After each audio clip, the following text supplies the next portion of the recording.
Estas últimas semanas hemos discutido acerca de la importancia del conocimiento propio y de lo esencial que resulta para que pueda haber acción, recto pensar, que uno se conozca a sí mismo. No solo la mente superficial, la consciente, sino también la mente oculta, la inconsciente. Y aquellos de vosotros que habéis puesto a prueba y experimentado lo que hemos venido discutiendo, tenéis que haberos encontrado con algo muy curioso al experimentar, que por obra del conocimiento propio se acentúa la conciencia del yo. Es decir, uno se interesa más en sí mismo, casi todos nos vemos enredados en eso, y no parecemos capaces de ir más allá.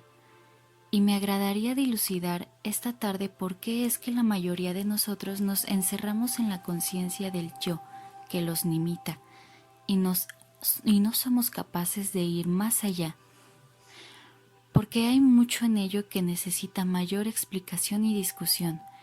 Pero antes de ahondar en el tema, desearía señalar una o dos cosas. En primer lugar, os ruego no os molestéis en tomar fotografías. Bien sabéis que todo aquello de que estamos hablando, es muy serio, al menos para mí. Esto no es para cazadores de autógrafos. No se os ocurriría tomar fotografías y pedir autógrafos si esto lo tomaría realmente muy en serio. Además, si se me permite decirlo, ello es muy pueril, muy falto de madurez. La otra cosa que me agradaría señalar es que, como antes lo he dicho, vosotros y yo tratamos de aquí experimentar juntos, de ver cómo ahondamos los problemas que se nos plantean. Y eso es imposible si estáis ansiosamente interesados en tomar notas de lo que digo. Debéis ser capaces de haberlas directamente con el problema. No se trata de considerarlo después. Cuando realmente experimentáis algo, no tomáis notas. Tomáis notas cuando no estáis viviendo algo, cuando no pensáis, sentís ni experimentáis realmente. Pero si realmente vivencias y si participas en lo que se está diciendo, no hay tiempo ni oportunidad para tomar notas. La vivencia, a buen seguro, no llega por medio de las palabras. Eso es solo prolongar la sensación, pero hay vivencia si podemos penetrar de un modo cada vez más hondo e inmediato en lo que se está diciendo. Sería bueno, pues, que cada uno de nosotros fuera lo suficientemente serio para experimentar con lo que se está diciendo, y no se limitase a posponer ni se distrajese del nudo de la cuestión. Según ya lo he dicho, en la búsqueda del conocimiento propio, en su exploración, uno se ve atrapado en la conciencia de sí mismo, y el yo se acentúa más en más. ¿Y cómo es que esto sucede? Como lo hemos dicho en otras ocasiones, en otras pláticas, lo importante es liberarse del yo, de lo mío, del ego, porque evidentemente quien no conoce todo el proceso y todo el contenido del yo es incapaz del recto pensar. Ello es axiomático. Rehuimos y evitamos, sin embargo, la comprensión del yo, y creemos que evitándola podemos habérnoslas con el yo u olvidarlo más fácilmente. Mientras que si somos capaces de observarlo más intensamente, con más atención, corremos el peligro de hacernos más y más autoconscientes. ¿Y es posible ir más allá? Ahora bien, para comprender esto, tenemos que ahondar el tema, el problema de la sinceridad. Sencillez no es sinceridad. Quien es sincero nunca puede ser sencillo, porque el que procura ser sincero tiene siempre el deseo de amoldarse o de aproximarse a una idea, y se necesita extraordinaria sencillez para comprenderse a sí mismo, esa simplicidad que llega cuando no hay deseo de lograr, de alcanzar, de ganar algo. Y no bien deseamos ganar algo mediante el conocimiento propio, surge la conciencia del yo, en la que quedamos presos, lo cual es un hecho. Si no os limitáis a examinar lo que han dicho diversos psicólogos y santos, sino que examináis con vosotros mismos, llegaréis a un punto que veréis que es imposible conseguir a menos que haya sencillez completa, no sinceridad. La autoconciencia solo aparece cuando existe el deseo de lograr algo mediante el conocimiento de uno mismo, la felicidad, la realidad o aún la comprensión. Es decir, cuando existe un deseo de logro mediante el conocimiento propio, hay autoconciencia, lo que impide penetrar más a fondo en el problema. Y como casi todos nosotros, especialmente la gente llamada religiosa, tratamos de ser sinceros, debemos comprender esta cuestión, la palabra sinceridad. Porque la sinceridad desarrolla voluntad y la voluntad es esencialmente deseo. Tenéis que ser sinceros a fin de aproximaros a una idea, y de ahí el modelo y la realización de ese modelo adquieran la máxima importancia. Para realizar un modelo necesitáis voluntad, la cual es negación de la sencillez. La sencillez solo se manifiesta cuando se está libre del deseo de lograr y cuando estáis dispuesto a profundizar el conocimiento propio sin ningún propósito en vista. Y yo creo que es realmente importante meditar en ello. Lo que se requiere no es sinceridad, no es el ejercicio de la voluntad para hacer o no ser algo, sino el comprender uno mismo de instante en instante, espontáneamente, a medida que las cosas surgen. ¿Cómo podéis ser espontáneos cuando os aproximáis a algo? Cuando descubrís algo es en vosotros, solo en momentos inesperados, cuando no reguláis nuestra mente, vuestros pensamientos y sentimientos consciente y deliberadamente. Solo cuando hay una respuesta espontánea a los incidentes de la vida.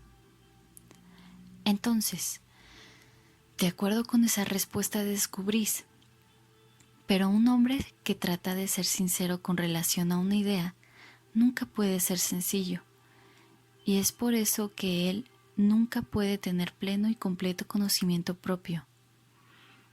El conocimiento propio solo puede descubrirse de un modo más amplio, pleno y profundo, cuando hay percepción pasiva, la cual no es un esfuerzo de la voluntad. La voluntad y la sinceridad van juntas. La simplicidad y la percepción pasiva son compañeras. Cuando uno es profunda y pasivamente perceptivo, en efecto hay una posibilidad de comprensión inmediata. Como ya lo hemos discutido, si cuando queréis comprender algo os consume el constante deseo de comprenderlo y para ello os esforzáis, es natural que no haya comprensión. Pero si hay percepción pasiva, alerta, entonces existe una posibilidad de comprender. De un modo análogo, para que uno se comprenda a sí mismo cada vez más amplia y profundamente, tiene que haber percepción pasiva, lo cual es sumamente difícil, porque casi todos condenamos o justificamos. Nunca observamos cosa alguna pasivamente. Nos proyectamos a nosotros mismos sobre el sujeto, un cuadro, un poema o cualquier otra cosa, especialmente cuando se trata de algo que a nosotros atañe. Somos incapaces de observarnos sin condenación ni justificación alguna, y eso sin duda es esencial si es que hemos de comprendernos cada vez más amplia y profundamente. Como en la búsqueda del conocimiento propio, la mayoría de nosotros quedamos presos en la autoconciencia. El peligro es que, estando así atrapados, hacemos de lo que nos aprisiona la cosa más importante. Para ir más allá de la conciencia del yo, hay que estar libre del deseo de lograr un resultado, porque después de todo, el logro de un resultado es lo que la mente desea. Quiere estar segura, a salvo, y por lo tanto proyecta por impulso propio una imagen, una idea, en la cual se refugia. Y el evitar todas las ilusiones que crea la mente, el evitar quedar preso en ellas, solo es posible cuando no existe deseo de un resultado, cuando uno vive de instante en instante. Pregunta: ¿tendría la voluntad de explicar lo que usted entiende por morir diariamente? Krishnamurti: ¿por qué es que tenemos tanto temor a la muerte? ¿Por qué la muerte es lo desconocido? No sabemos lo que va a suceder mañana, no sabemos en realidad lo que va a ocurrir. Aun cuando edificamos para el mañana, nada sabemos realmente de un modo positivo, y por eso existe siempre el temor al mañana. De suerte que el temor es el factor dominante, por la incapacidad de hacer frente a lo desconocido. Y es por eso que continuamos llevando el día de hoy a la mañana. Eso es lo que hacemos, ¿no es cierto? Damos continuidad a nuestra idiosincrasia, a nuestros celos, a nuestras estupideces, a nuestros recuerdos, y, donde quiera que estemos, cargamos con ellos de un día para el otro. ¿No es eso lo que hacemos? Y por eso uno no muere y solo asegura la continuidad. Se trata de un hecho, nuestro nombre, nuestras acciones, las cosas que hacemos, nuestra propiedad, el deseo de ser, todo eso da continuidad. Ahora bien, es obvio que aquello que continúa no puede renovarse, solo puede haber renovación cuando hay un final. Si mañana sois los mismos que sois hoy, ¿cómo puede haber renovación? Es decir, si estamos apegados a una idea, a una experiencia que habéis tenido ayer y que deseáis que continúe mañana, no hay renovación. Hay una continuidad del recuerdo que deja la sensación de esa experiencia, pero la experiencia misma está muerta. Existe solamente el recuerdo de la sensación de esa experiencia, y es esa sensación lo que deseáis que continúe. Y donde hay continuidad, evidentemente no hay renovación. Y sin embargo, eso es lo que la mayoría de nosotros desea. Deseamos continuar con nuestras preocupaciones, con nuestros placeres, con nuestros recuerdos. Y por eso la mayoría de nosotros somos realmente incapaces de crear. No existe posibilidad de un renacimiento, de una renovación. Antes bien, si cada día muriésemos, si terminásemos al final de cada día con todas nuestras preocupaciones, con todos nuestros celos, con todas nuestras idioteces y vanidades, con nuestra cruel murmuración, con todo eso tan conocido, si cada día llegásemos a un final y no trasladásemos todo eso al mañana, entonces habría una posibilidad de renovación, ¿no es cierto? Así pues, ¿por qué acumulamos? ¿Y qué es lo que acumulamos fuera de muebles y algunas otras cosas? ¿Qué es lo que acumulamos? Ideas, palabras y recuerdos, ¿no es así? Y con esas cosas vivimos. Somos esas cosas. Con esas cosas queremos vivir, queremos continuar. Pero si no continuásemos, habría la posibilidad de una nueva comprensión, de una nueva oportunidad. Esto no es metafísico, esto no es algo fantástico. Experimentad con ello vosotros mismos y veréis que ocurre una cosa extraordinaria. ¿Cómo se preocupa la mente por un problema una y otra vez, cada día más y día tras día? Una mente así es incapaz, evidentemente, de ver algo nuevo, ¿no es cierto? Estamos enredados en nuestras creencias religiosas, sociológicas o de cualquier otra índole, y uno mismo es esas creencias. Las creencias son palabras, y la palabra cobra importancia, y así vivimos en una sensación que deseamos continúe, y por lo tanto no hay renovación. Pero si uno no continúa, si no da continuidad a una preocupación, sino que medita al respecto, penetra plenamente en ella y la disuelve, entonces la mente está despejada para enfrentar alguna otra cosa de un modo nuevo.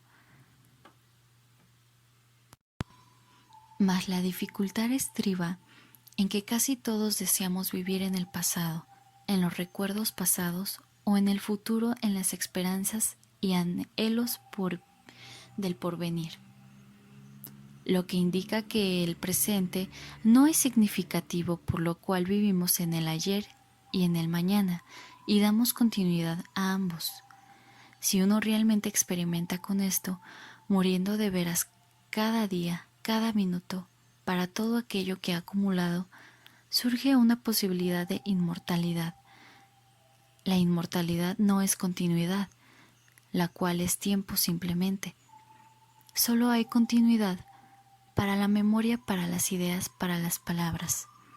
Pero cuando se está libre de continuidad, entonces hay un estado de atemporalidad que no puede comprenderse si sois mero resultado de continuidad.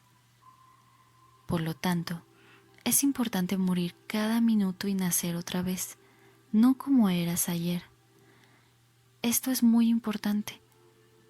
En realidad, si queréis profundizarlo seriamente, porque en esto existe una posibilidad de creación, de transformación, y la vida de casi todos nosotros es tan desdichada porque no sabemos cómo renovarnos. Estamos agotados, nos vemos destruidos por el ayer, por los recuerdos, los reveses, las desdichas, los incidentes, los fracasos del ayer. El ayer pesa sobre nuestra mente y corazón, y con esa carga queremos comprender algo que no puede ser comprendido dentro de los límites del tiempo. Y por eso es esencial, si uno ha de ser creador en el sentido profundo de la palabra, que haya muerte para todas las acumulaciones de cada minuto. Esto no es fantástico, esto no es una experiencia mística. Uno puede experimentar esto directamente, simplemente. Uno comprende todo el significado de cómo el tiempo, como continuidad, impide la creatividad. Pregunta: ¿cómo es que usted, según usted lo ha dicho, una verdad que se repite se convierte en mentira? ¿Qué es realmente la mentira? ¿Por qué es malo mentir? ¿No es este un problema sutil y profundo en todos los niveles de nuestra existencia? Krishnamurti. Como en esto hay dos preguntas, examinemos la primera. Cuando una verdad se repite, ¿cómo es que se convierte en mentira? ¿Qué es lo que repetimos? ¿Podéis repetir una comprensión? Yo comprendo algo. ¿Puedo repetirlo? Puedo verbalizarlo, puedo comunicarlo, pero la experiencia a buen seguro no es lo que se repite. Mas nos quedamos presos en la palabra y perdemos el significado de la experiencia. Si habéis tenido una experiencia, ¿podéis repetirla? ¿Podéis querer repetirla? podéis desear su repetición, su sensación, pero una vez que tenéis una experiencia, esta ha terminado, no puede ser repetida. Lo que puede repetirse es la sensación y la palabra correspondiente que da a esa sensación. Y como desgraciadamente la mayoría de nosotros somos propagandistas, caemos en la repetición de la palabra. Vivimos pues de las palabras y negamos la verdad. Tomemos como ejemplo el sentimiento del amor. ¿Poder repetirlo? Cuando oís que os dicen, amad a vuestro prójimo, ¿eso es una verdad para vosotros? Solo es verdad cuando amáis al prójimo, y ese amor no puede ser repetido, sino tan solo la palabra. Sin embargo, casi todos nos sentimos felices y contentos con la repetición, amad al prójimo, o no seas codicioso. De modo que la verdad de otro, o una verdadera experiencia que hayáis tenido, no se convierte en una realidad por la mera repetición. Por el contrario, la repetición impide la realidad. El mero repetir determinadas ideas no es la realidad. Ahora bien, la dificultad de esto consiste en comprender el asunto sin pensar en términos del opuesto. Una mentira no es algo opuesto a la verdad. Es posible ver la verdad de lo que estoy diciendo, no en oposición o en contraste, como verdad o como mentira, sino ver simplemente que la mayoría de nosotros repetimos sin comprensión. Por ejemplo, hemos estado discutiendo el no nombrar. Muchos de vosotros lo repetís. Estoy seguro de ello, pensando que es la verdad. Jamás repetiréis una experiencia si es una experiencia directa. Podéis comunicarla, pero cuando es una experiencia real, las sensaciones que la acompañaron han pasado.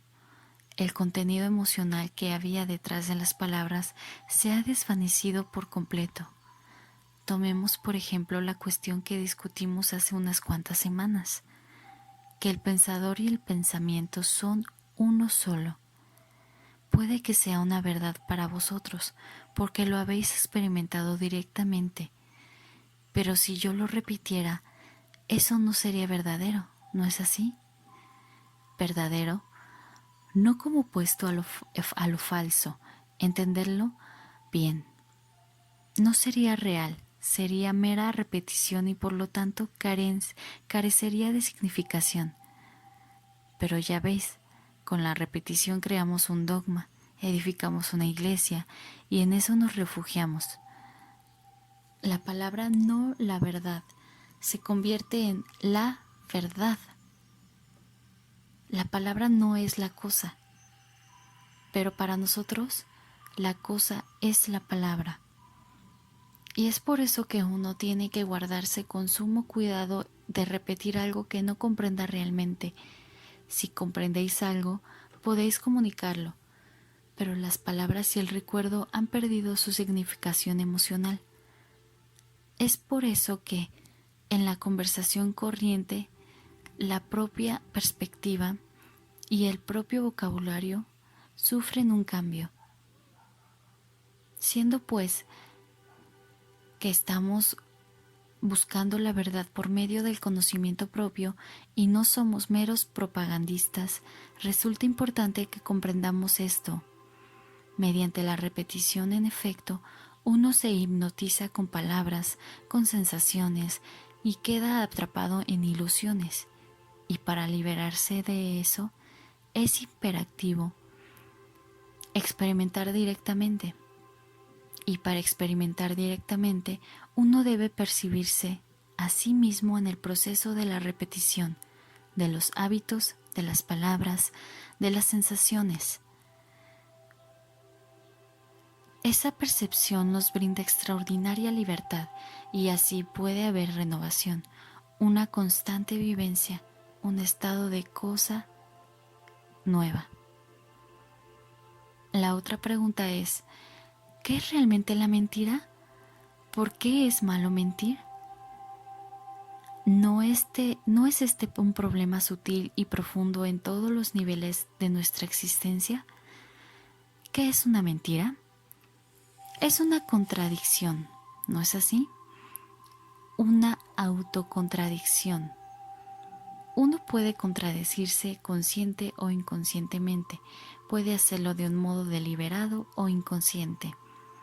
La contradicción puede ser sumamente sutil y muy obvia, y cuando la grieta de la contradicción es muy grande, uno se vuelve desequilibrado o se da cuenta de la grieta y se dispone a remediarla. Ahora bien, para comprender este problema, ¿qué es una mentira y por qué mentimos? Hay que ahondarlo sin pensar en términos del opuesto. Podemos observar este problema de la contradicción en nosotros mismos sin tratar de no ser contradictorios. No sé si me expreso con claridad. Nuestra dificultad al examinar esta cuestión, ¿no es así? Está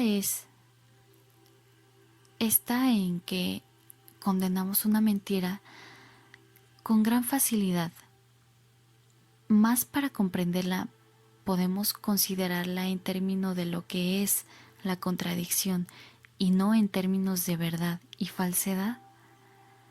¿Por qué nos contradecimos? ¿Por qué hay contradicción en nosotros? No hay un intento de vivir de acuerdo a una norma, a una pauta, un constante acercamiento nuestro a un modelo, un esfuerzo constante por ser algo, ya sea a los ojos de una persona ante nuestros propios ojos. Existe un deseo, ¿no es así?, de ajustarse a una norma, y cuando uno no vive de acuerdo a esa norma hay contradicción. Ahora bien, ¿por qué tenemos un modelo, una norma, una tendencia a imitar una idea en conformidad con la cual tratamos de vivir? ¿Por qué? Evidentemente para estar seguros, para estar a salvo, para ser populares, para tener una buena opinión de nosotros mismos, etc. Ahí está la semilla de la contradicción. Mientras procuremos asemejarnos a algo, mientras tratemos de ser algo, tiene que haber contradicción. Por lo tanto, tiene que existir esa grieta entre lo falso y lo verdadero. Creo que esto es importante, si es que queréis profundizarlo serenamente. No es que no exista lo falso y lo verdadero, pero ¿por qué hay contradicción en nosotros? No es porque intentamos ser algo, nobles, buenos, virtuosos, creadores, felices, etc. Y en el deseo de ser algo existe una contradicción, la de no ser una cosa diferente. Y es esta contradicción la que resulta destructiva. Si uno es capaz de completa identificación con algo, con esto o con aquello, entonces la contradicción cesa. Mas cuando uno se identifica de veras, en todo, con algo, hay encierro dentro de uno mismo, una resistencia lo cual causa desequilibrio. Ello es evidentemente. ¿Por qué, pues, hay contradicción en nosotros? He hecho algo y no quiero ser descubierto. He pensado algo que no es lo debido, y ello me coloca en un estado de contradicción, cosa que no me agrada. Por lo tanto, donde hay aproximación, tiene que haber temor. Y es este temor lo que causa contradicción, mientras que si no hay devenir, si no hay intento alguno de ser algo, no hay sensación de temor. Entonces no hay contradicción, entonces en nosotros no existe la mentira en ningún nivel, consciente o inconsciente, Nada hay que suprimir, nada que manifestar. Y como la vida de casi todos nosotros en cuestión de estados de ánimo y de actitudes, asumimos actitudes que dependen de nuestros estados de ánimo, lo cual es una contradicción. Cuando el estado de ánimo desaparece, somos lo que somos. Es esta contradicción lo que realmente importa, y no que digáis o dejéis de decir otra mentira inocente. Mientras haya esta contradicción, tiene que haber una existencia superficial, y por lo tanto hay temores superficiales que han de ser vigilados, y luego siguen las mentiras inocentes y todo lo demás que ya sabéis. Podemos considerar esta cuestión y no preguntar qué es una mentira y qué es la verdad, sino investigar el problema de la contradicción en nosotros mismos sin recurrir a los opuestos, lo cual es sumamente difícil, porque como dependemos tanto de nuestras sensaciones, la vida de casi todos nosotros es contradictoria. Dependemos de los recuerdos, de las opiniones, tenemos innumerables temores que deseamos disimular. Todo esto crea contradicción en nosotros mismos, y cuando esa contradicción se hace insoportable, perdemos la cabeza, deseando la paz. Todo lo que uno hace engendra la guerra, no solo en la familia, sino fuera de ella. Y en lugar de comprender lo que crea el conflicto, solo tratamos cada vez más de convertirnos en una cosa o en otra o en lo opuesto, agrandando de ese modo la grieta. Es posible, pues, comprender por qué existe contradicción en nosotros, no solo en la superficie, sino en nivel psicológico mucho más profundo. En primer lugar, ¿se da uno cuenta de que vive una vida contradictoria? Deseamos la paz y somos nacionalistas. Queremos evitar la miseria social y no obstante cada uno de nosotros es individualista y limitado, encerrado en sí mismo. Vivimos pues en constante contradicción. ¿Por qué? ¿No será que somos esclavos de la sensación? No se trata de negar o de aceptar esto, que exige comprender muy bien lo que implica la sensación, es decir, los deseos. Deseamos muchas cosas, todas en contradicción, unas con otras. Somos un cúmulo de máscaras en conflicto. Adoptamos una careta cuando nos conviene y la repudiamos cuando alguna otra cosa es más provechosa, más agradable. En ese estado de contradicción lo que crea la mentira, y en oposición a eso creamos la verdad. Pero ciertamente la verdad no es lo contrario de la mentira. Aquello que tiene un opuesto no es la verdad. Lo opuesto contiene su propio opuesto y por lo tanto no es la verdad. Y para comprender este problema bien a fondo, hemos de darnos cuenta de todas las contradicciones en que vivimos. Cuando yo os digo, os amo, con ello van los celos, la envidia, la ansiedad, el temor, lo cual es una contradicción. Y es esta contradicción la que debe ser comprendida, y solo se la puede comprender cuando uno se da cuenta de ella, sin condenarla ni justificarla, observándola no más.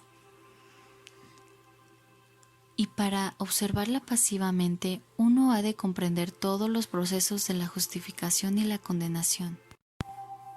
Así pues, no es un problema fácil el observar algo pasivamente, pero al comprender eso, empieza uno a comprender el proceso íntegro de las modalidades de nuestro pensar y sentir.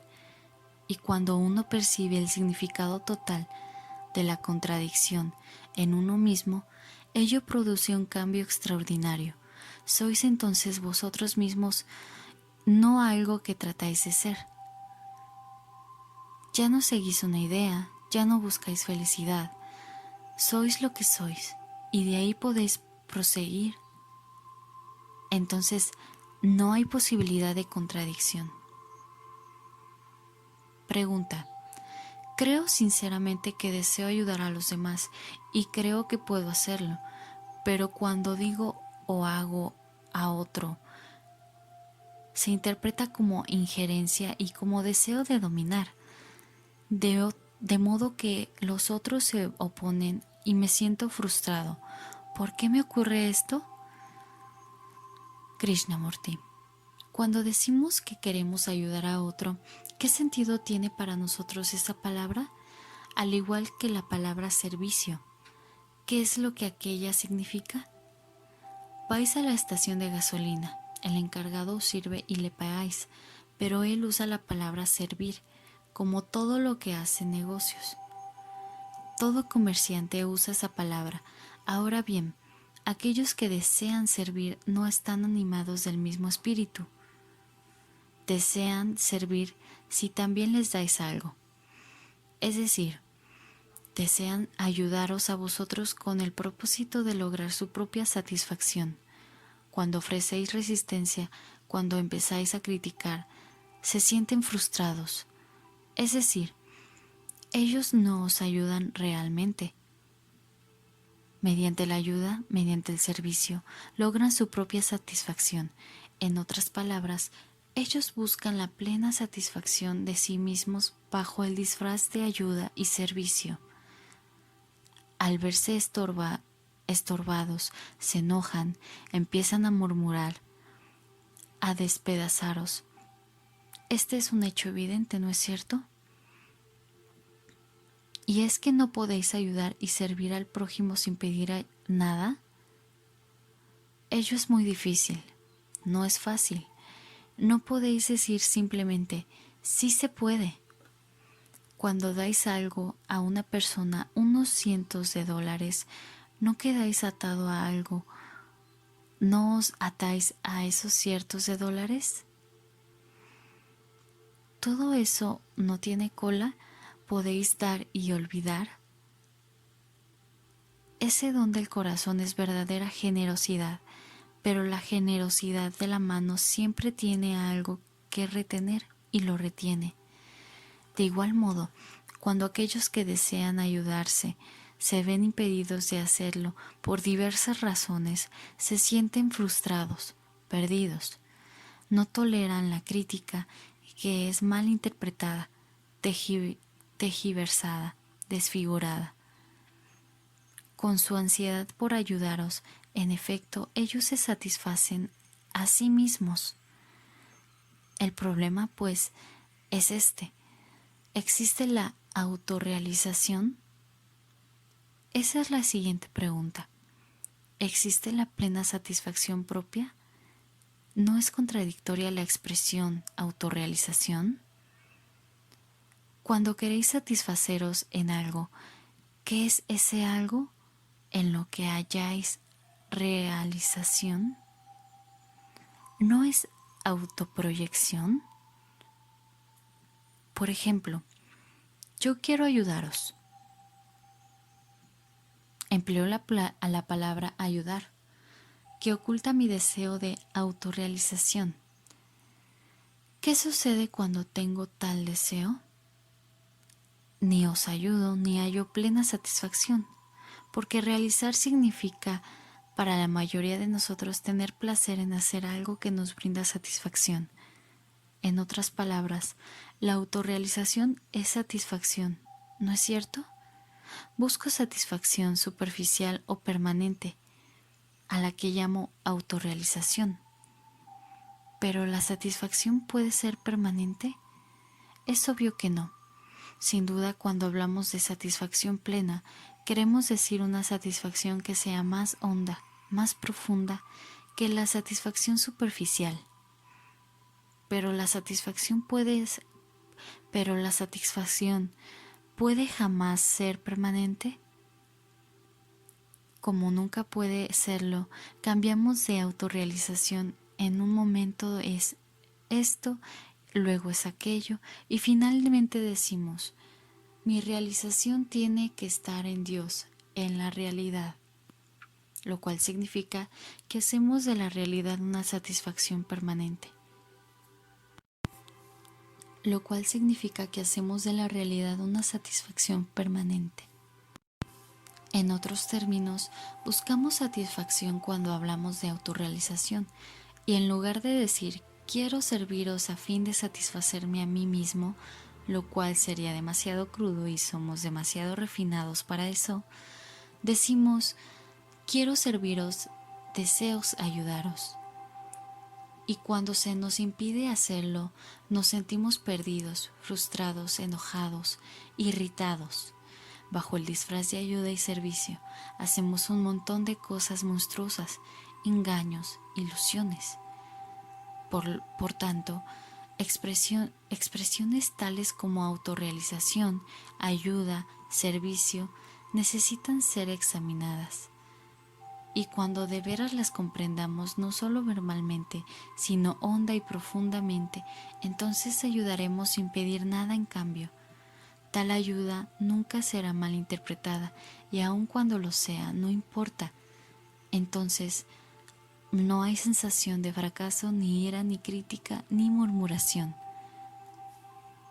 Pregunta: ¿qué es la unitotalidad? ¿Es un estado místico? ¿Significa acaso liberarse de la convivencia? ¿Es esa unitotalidad un medio para la comprensión o es una evasión de los conflictos externos, de las urgencias íntimas? Krishnamurti: ¿no tratamos casi todos de aislarnos en la vida de relación? Procuramos adueñarnos de las personas, dominarlas, lo cual es una forma de aislamiento, ¿no es así? Nuestras creencias, nuestras ideas son una forma de aislamiento. Cuando nos retiramos, cuando renunciamos a algo, ello es una forma de aislamiento, ¿no es así? Los apremios íntimos y los conflictos externos nos obligan a protegernos, a encerrarnos. Esa es una forma de aislamiento, ¿verdad? ¿Y mediante el aislamiento puede haber comprensión alguna? ¿Puedo acaso comprenderos si os ofrezco resistencia, si me encierro dentro de mis ideas, de mis prejuicios, de mi crítica de vosotros, etcétera? Solo puedo comprenderos cuando no estoy aislado, cuando no existe barrera entre nosotros, ni una barrera verbal, ni la barrera de los estados psicológicos, de los estados de ánimo y la idiosincrasia. Mas para comprender necesito ser yo solo, ¿no es así? Solo en el sentido de no estar encerrado, de estar libre de influencias. La mayoría de nosotros somos una mezcla, estamos hechos de recuerdos, de idiosincrasias, de prejuicios, de innumerables influencias, y a través de todo eso tratamos de comprender algo. ¿Cómo puede haber comprensión cuando somos un producto, un compuesto, una mezcla, y cuando se está libre de todo eso hay una unicidad que es la unitotalidad, que no es un escape? Por el contrario, la comprensión de todas esas cosas es lo que produce una unitotalidad, con la cual enfrentamos la vida directamente, siendo nosotros un cúmulo de opiniones, de creencias, no siendo más que una mezcla. Nos creemos seres integrados o procuramos buscar integración, cargados de todo eso. Puede haber integración, ciertamente, no es el mero nivel verbal, sino por completo, de manera cabal, tan solo cuando se está libre mediante la comprensión de todas las influencias con que de continuo tropezamos, creencias, recuerdos, idiosincrasias y otras cosas más. Uno puede simplemente arrojarlas a un lado. Entonces, a medida que uno empieza a comprenderlas, hay una soledad que es unitotalidad, que no es contradicción, que es lo opuesto de lo colectivo ni de lo individual. Cuando queréis comprender algo, ¿no os quedáis solos? ¿No estáis completamente integrados en ese momento? ¿No le consagráis por completo vuestra atención? Y es que, y en el aislamiento, ¿puede haber comprensión alguna? ¿Mediante la resistencia puede haber entendimiento? Cuando renunciáis a algo, ¿trae eso comprensión? Sin duda la comprensión no llega por medio de la resistencia, del retiro, de la renunciación. Solo cuando comprendéis la plena significación de un problema, éste desaparece. No tenéis que renunciar a él.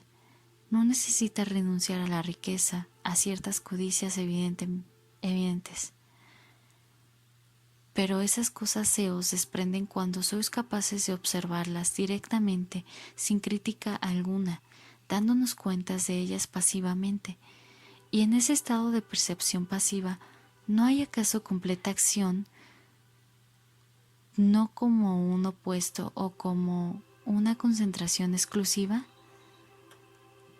La mayoría de nosotros nos sentimos solos, solitarios. No hay hondura en nosotros, muy pronto estamos terminados. Y en esta soledad, la que produce retiradas,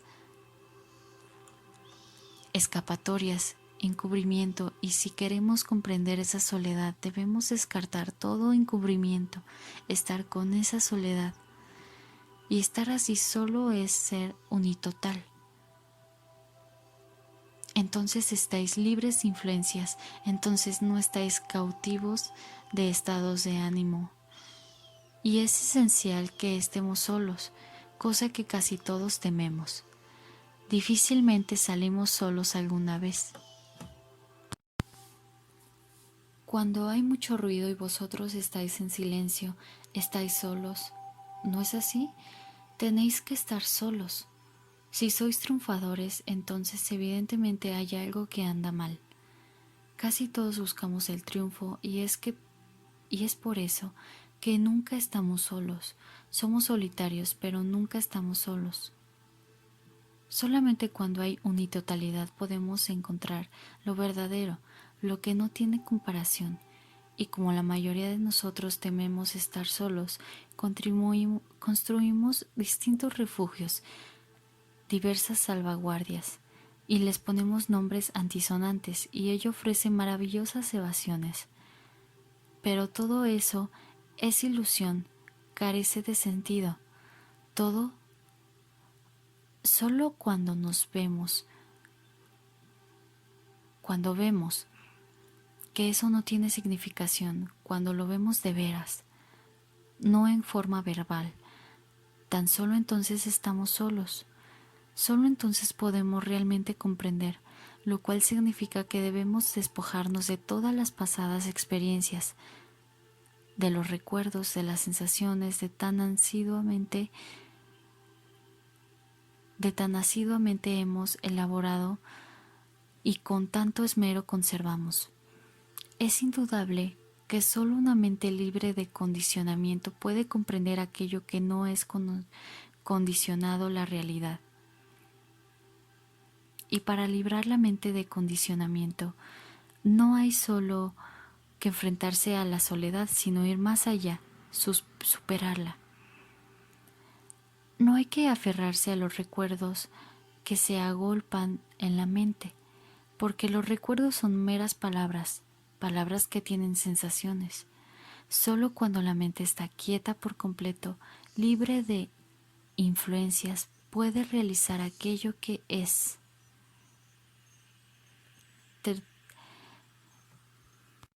13ª Conferencia, 27 de agosto de 1949.